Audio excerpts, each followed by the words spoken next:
I used to tell people that this was the best decision of my life. Meanwhile, my bank account was over $20,000 in debt. Hey guys, and welcome back to After Hours. We're switching up the topic this week because I want to talk about my experience working in a multi-level marketing scheme and then dealing with the financial debt that came after it. I made a story time in the past, and if you guys watched it, then you already know a little bit about my experience working in one. I talked about how I got into it, some of the things that I dealt with, and what eventually made me leave. But it's been over a year and a half since I left, and I realized that I left out a lot. And I know some of you guys are not going to agree with some of the things that I did while working in one, but that was in the past. I was young, and a lot of my decisions were not the best, which is why I'm making this video. I'm still paying for that lesson financially to this day. And look, I get it. The job market right now is absolute trash, and everything is expensive. No one is hiring, but these are the type of companies that are always hiring. So if you're watching this and someone invited you to a sales and marketing job that just sounds too good to be true, run. If you guys are new here, I worked at a multi-level marketing scheme for over 3 years. And 2 of those years, I was an assistant manager. So trust me, I got a lot to talk about. And I'm sorry if one of my old managers is watching this video, but we're going to be talking a lot of shit today. No worries though, I'm not going to be dropping some names. Whenever someone in the business start complaining, we call it negging out. So yeah, we're going to be negging out a lot this episode. One of the first red flags that I should have noticed is that the company kept changing their name. And we're not talking about once. I'm talking about 4 times in the last 3 years. And it made so much sense later on because when you search up the company's name, nothing shows up. No reviews, no information, and the website was very vague. Because if they kept the same one, then nothing but bad reviews is going to show up. And it's so funny because one of the days I did search up one of the old company's names, and there was this Reddit post with just a list of all the old names on it, and every single company in Orlando that do the exact same thing. But when you first join, you don't really think about any of that because they sell you this dream. The interview sounds amazing. You think, oh, I'm going to be working with a Fortune 500 company. I could be a manager one day. I get to travel and I'm in charge of how much I'm going to make. Meanwhile, you show up on your first day and you're outside of a store convincing people to stop at your table. And the campaigns varied. You could either be selling free phones, selling internet, charities, solar, door to door, business to business, retail stores. But all these companies pretty much follow the same exact structure. And when you're young, you are very easily convinced. I was 21 when I joined. I had no idea what was going on. I didn't know what a pyramid scheme was. I had just left Amazon. I was looking for something to just start so I can make money. But one of the things that I did notice is that everybody was young. Like fresh out of high school, in college, early 20s, just trying to figure out their life. And every morning will just be packed in this empty room with nothing but whiteboards while people were screaming and one person is giving a motivational speech at 8 in the morning. And you're just standing there half awake like, what is going on right now? They teach you these systems that I will never forget to this day. And then every Friday, they do these meetings where they talk about how you can level up in the business. You guys, I probably sat through about 50 of these meetings. They talk about the management training program and how you could potentially be a business owner one day. And they would pull up these spider charts. And if you really pay attention, you'd realize that it looks a lot like a pyramid scheme. To sum it all up, to level up, you need more sales, more recruits, more profit, and more people under you. And honestly, the title meant absolutely nothing. You don't get a raise, you don't get any benefits, you don't get any kind of stability at all. You know what you did get though? More responsibility. Congratulations. Now you're running a team of 15 people while making the same amount of money as the guy who just walked in the office this morning. And it sucks because I watch people work themselves out trying to chase promotions that they never got. And I was one of those people. But it did taught me something really important. People always warn you about giving too much in a relationship, but nobody ever talks about how jobs could emotionally manipulate you too. And I think one of the craziest things about being a manager is that you had to look successful even if you weren't. I knew the numbers, I knew how much people were making, I knew people were struggling. But every morning, you still had to wake up, put on a nice suit, smile, look confident, motivate people, and act like everything is fine. Because if you didn't look successful, then why would anyone stay? It was literally fake it till you make it. Except that nobody was actually making it. And eventually, it just gets to the point where you stop believing in it. I feel like I was lying to people, and I felt like the business was slowly becoming my whole entire identity. We were working Monday to Saturday from 8 in the morning till 6 p.m. Sundays were team bonding. Tuesdays and Thursdays were networking nights, and Wednesdays were these hour Zoom calls. So basically, your whole entire week belonged to the business. I had no hobbies anymore. I lost all of my friends. I barely saw my family. I dropped out of college. My coworkers became my friends. My relationship was with a coworker. My free time was prepping for the next work week. Looking back, it was honestly terrifying because once everything fell apart, I felt like I had to restart my whole entire life. Then there were business trips. I'm actually really excited to talk about this one because I have a lot to talk about with my experience on business trips. And it sounds exciting. You get to travel, but then you realize that a business trip meant 8 people packed into a cheap Airbnb. Some people sleeping on couches, sharing beds, driving hours cramped into a car filled with boxes, tables, and chairs. And no, we don't get paid for any of those travel days. And don't get me wrong, that was probably the most I've ever traveled in my life, but it was no vacation. If anything, it was worse than being in town. I honestly don't think I took a real vacation while I was working there because they would always somehow guilt trip you. Because it was like, who's going to take care of your team if you're gone? You guys, I racked up my car to 170,000 miles. I was driving constantly. And just when you get to the Airbnb and think, I get to relax, no. If there were 8 people, they would book an Airbnb that would be comfortable for 5 people. All to just wake up and work longer days than usual. There was this one business trip that I will never forget because it was 5 of us in a 1 bedroom. And you want to know where I slept? The windowsill. Like there was this bench with pillows on it, and that was my bed for the night. Yeah, humbling experience. 10 out of 10, do not recommend. And then there was this other trip where the water wasn't working. So we were all showering using day passes at a Crunch Fitness. Imagine telling people that you're building financial freedom and you are getting ready in a Crunch Fitness bathroom. Absolutely insane. And financially, that period of my life destroyed me mentally. Some days you make money, some days you make absolutely nothing. And when you have bills to pay, that kind of instability just makes you so desperate. Thank God I had a savings and credit cards before I joined because if not, I probably would have been moved back to my parents' house. And I don't think people really understood how bad it got. There was a period where I ran out of my savings and I put everything on my credit card. The struggle was real, and when you don't make money, they train you to not take no as an answer.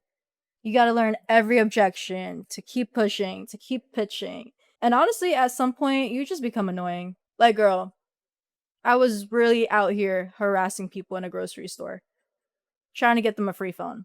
Honestly, I don't blame you guys for being on your phone when you walk past one of those tables because I do it now too. Like, please, do not talk to me. I remember going to these crew nights and team nights with literally $0 in my bank account. And then there would be all these new guys that had just joined a business buying food, buying drinks. I had to pretend like I was good, like I wasn't just starving and didn't eat all day. And then, we treat ourselves with a little shooter at the liquor store. Those little $2 shooters. Yeah, that was our treat. That was all we could afford. We're not done yet, though. There was a time where things start to get really dark and interesting in a way. As a manager at these crew nights and team nights, they train you to watch conversations. And we would rate people from A to D players. So A players would be the ones that we think would make it through the business and they believe everything. D players are the ones that complain and, are probably going to bring other people down with them. And then C players are the new guys. So if we hear somebody negging out and talking to a new guy about how they didn't make any money that day, we had to step into that conversation and change the whole entire subject. Or just like separate them from everybody else. Yeah, looking back, that was very fucked up. And I think what hurts me the most is I had really strong teams. Like, they absolutely loved me. They trusted me. They looked up to me. They stayed loyal to me even when they weren't making any money. And seeing them struggle while still believing in me kind of just like broke my heart. Like, I remember having this one conversation with one of the guys on my team, and they told me that they only stayed because of me and the relationship that I had built with them. And I think that's where they get you, is because you create these like really good bonds with your team and they would feel bad. And I knew exactly how they felt because I was going through it myself and I'm kind of like dragging them down with me. And I think that mentally like fucked me up for a long time because I got used to just ignoring red flags that I started doing it in my personal life too. Eventually, though, I did hit my breaking point. At the end of 2024, I sat down with one of my managers and I pretty much gave them the spreadsheet of how much everybody was making at the time. The math just wasn't mathing at all. Nobody was making money. We were getting $150 to $200 checks every single week, and some weeks I don't even get a check at all. And mind you, at this point, I was living at the other apartment, the 2-bed, 2-bath, with 4 people in it. Rent was literally only $400, and that's what everything included. That's $100 a week, and some of us couldn't even afford it. And since all my roommates all worked there too, guess who had to cover it and guess whose name was on the lease? Yeah, I did. I sat down with my manager and I literally told him, this is how much I need to make in order to pay all of my bills, and this is how much I'm actually making. And you know what they told me? They told me that it is not the market because other people are making a lot of money. You just need to fix your mindset, stop being negative, and talk to other people who are making money. Like, no, babe. The numbers are the issue. And another thing I forgot to mention as well is safety. I didn't realize how scary and the situations I was putting myself into until I had left. Like, we were working in very dangerous areas constantly. Like, if we weren't in a dangerous area, we wouldn't be making money, especially with the free campaigns. There were days where we would stand outside for these campaigns for hours. And we live in Florida. It gets to like 100 degrees out and there is no AC. At one point, it got so bad that I was constantly feeling like I was about to pass out. Like, I would just sit in my car running up all my gas because I needed AC or else I probably would have passed out on the ground. And somehow, through all that, I still stayed. When I quit, it wasn't like dramatic at all. I just simply stopped showing up. I kept believing that if I sacrificed more, worked harder, and be patient, then maybe eventually things would get better and become what I hope for it to be. And the hardest lesson I had to learn from this is just because you invested a lot into something doesn't mean you should keep investing in it. Because the longer I stayed hoping that things would turn around, the more money that I lost. And really, the financial part wasn't the hardest part at all. That was just the start of everything. When I had left that job, I wasn't only trying to rebuild my credit and pay off all the debt, I was going through one of the hardest emotional periods of my life too. After leaving the business, I did Uber Eats and Instacart for about 6 months until I finally got a job. And when I got the job, I was like, perfect. Like, everything is good now. I don't have to worry about working almost every single day. Like, I finally have a stable job. And 1 week before I started the job, my car had broken down. After all those business trips that I took using my car and racking up 170,000 miles on it. It was a 2019, by the way, so that is a lot of miles for a 2019. Um, yeah, it started giving up on me, and I had no choice but to trade it in. And that gave me something that I haven't had in years, which is a car payment. I had paid off that car, so I didn't have to worry about it. But now I have another $500 a month to my name. I had to get my own apartment, which then doubled up my rent. And it's like, all this just happened within a year. And I don't think people understand how exhausting it is when multiple areas in your life just keeps collapsing one after the other. And being in an MLM for 3 years, you kind of just lose like a sense of identity. And I talked about it earlier how I lost all my friends, I dropped out of college. Um, Everything about my personal life was dropped. So when I did leave, I had to like figure everything else out. And I think that's why this whole point in my life changed me so much because I had to restart everything when I had left. I was on my own because nobody was going to come and help me financially. Nobody was going to come and save me emotionally. I had to build everything from the ground up. But now 1 year later, my credit score went from 630 to 730. I was at over $20,000 in debt, and now I'm at $13,000 in debt. And no, it did not happen overnight. It did not happen just because I got a stable job. It's been taking overtime, working Uber Eats and Instacart every weekend on my days off. I was probably working like 70 hours every single week. It's strict budgets, saying no to going out, putting all my bonuses straight into my debt, and just learning how to survive smarter. And through all this, I'm honestly grateful for what I have now because things could have been much worse. I could have gotten an eviction on my name. I could have gotten my car repossessed. I could have gotten all these bills sent straight to collections. And somehow I still managed to figure it all out. I did not grow up with money. My parents did not grow up in money. Ever since I got a job at 17, I kind of just taught myself anything that I know about saving, credit, budgeting. I had never asked anybody for money, and I've never had anyone funding my life. I wish. If you want to fund my life, go ahead.